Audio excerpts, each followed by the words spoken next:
বাচ্চার গায়ের রং ফর্সা হবে নাকি কালো? এ নিয়ে অনেক বাবা মায়ের মনে নানা প্রশ্ন। চলুন জেনে নেই আসল সত্য।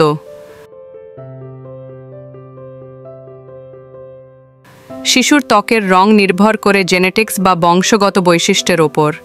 বাবা মা এবং পূর্বপুরুষদের জিন মিলে শিশুর রং নির্ধারিত হয়।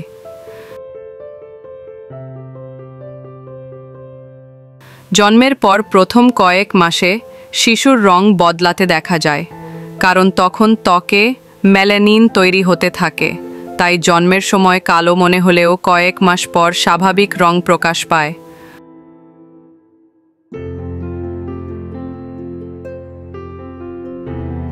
ফর্সা করা সম্ভব না, তবে সুস্থ ও উজ্জ্বল ত্বকের জন্য কিছু বিষয় জরুরি: মায়ের দুধ ও পুষ্টিকর খাবার, নিয়মিত গোসল ও পরিচ্ছন্নতা, পর্যাপ্ত ঘুম ও সূর্যের আলো।